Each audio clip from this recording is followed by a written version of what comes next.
students, how are you? I hope you all are very fine and you are safe at your home.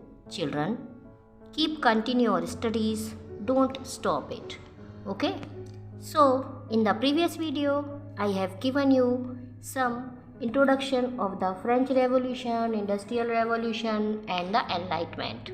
And we are reading your chapter 4 of your Understanding Society book, and the title of the chapter is Introducing Western Sociologist. So, let's start the knowing Western sociologist Karl Marx and the theory of class struggle. So, you can make notes and you can only learn this thing. Okay.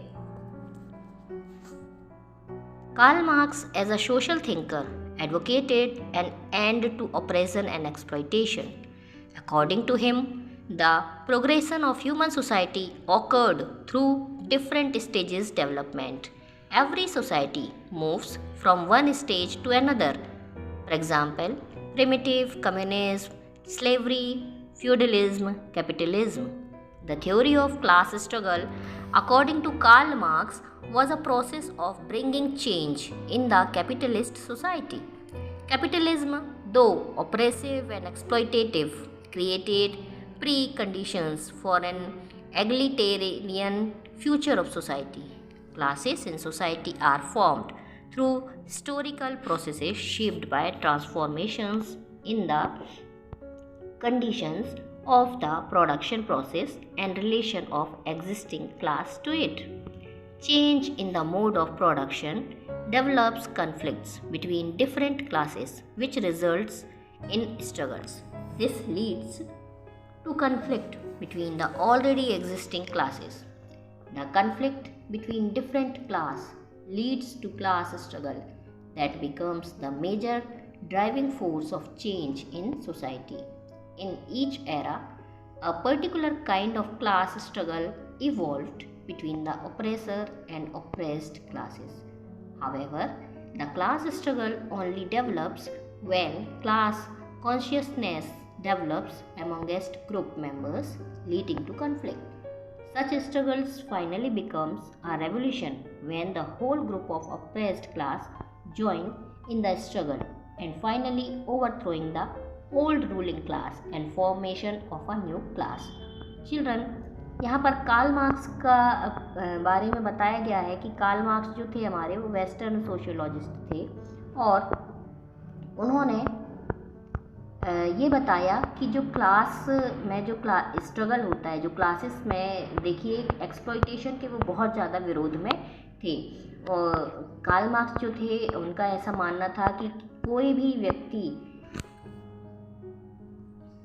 किसी को भी उसे exploit करने का या उसका शोषण करने का अधिकार उसे नहीं होना चाहिए।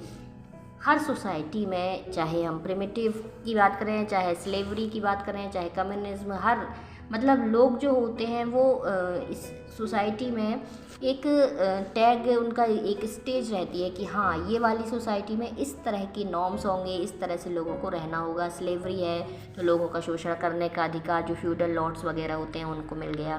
तो क्लास स्ट्रगल में उन्होंने बताया कि क्लास स्ट्रगल एक प्रकार से कार्ल मार्क्स के हिसाब से एक ऐसा चेंज सोसाइटी में एक ऐसा चेंज लाने के लिए थी जो कि कैपिटलिस्ट जो थे मतलब जो कि पैसे वाले लोग थे, जो कि सिर्फ अपना फ़ायदा देखते थे, उनके जो सोच है उसमें बदलाव लाने की प्रोसेस थी।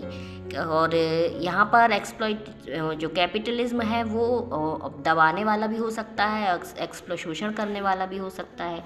तो ये सोसाइटी के लिए बहुत ही ज़्यादा ख़तरनाक है और सोसाइटी में यदि चेंजेस लाने हैं, सोसाइटी में यदि बदलाव लाने हैं तो इस तरह की चीज़ें समाज में नहीं होनी चाहिए। Mode of production, change in the mode of production, the production technology and social relations of production develops conflicts between different classes. अब मोड ऑफ प्रोडक्शन यदि होते हैं, सामग्री के उत्पादन में यदि बदलाव होते हैं तो उसमें क्या होता है कि समाज में बहुत सारी, जैसे यदि टेक्नोलॉजी का प्रोडक्शन देखें या सोशल रिलेशन का प्रोडक्शन देखें, तो इनमें क्या होता है, विवाद होते रहते हैं। डिफरेंट क्लासेस में जो है विवाद होते रहते हैं, स्ट्रगल होते रहते हैं। रिजल्ट उसका क्या होता है, विवाद होंगे। लोगों ने एक बात रखी, दूसरे ग्रुप ने नहीं मानी, तो फिर उनके बीच में फिर स्ट्रगल चलने लगते हैं। और यह ज़्यादातर जब क्लासेस में सोसाइटी डिवाइड होती है तो इस तरह की चीज़ें ज़रूर होती हैं। तो मार्क्स का ये मानना था कि क्लास स्ट्रगल जो है वो ना सिर्फ लोगों को जागरूक करता है, बल्कि जो उसके मेंबर्स होते हैं उनमें लीडरशिप की जो कैपेबिलिटी होती है उसे भी डेवलप करता है। और इस तरह के स्ट्रगल्स जो हैं वो बाद में रेवोल्यूशन का रूप धारण कर लेते हैं, और जो हमेशा से दबाई जा रही क्लास है वो धीरे धीरे स्ट्रगल्स को ज्वाइन करती है, और इसके बाद जो रूलिंग क्लास होती है, जो शोषण करने वाली क्लास होती है, उसे समाप्त करके एक नई क्लास का निर्माण किया जाता है। तो इस तरह से कहना चाहिए, कार्ल मार्क्स ने ये सिद्धांत दिया कि एक वर्ग जो है दूसरे वर्ग का शोषण करता है, तो जो पहला वर्ग है वह विरोध करता है, और इसके बाद फिर तीसरे वर्ग का निर्माण होता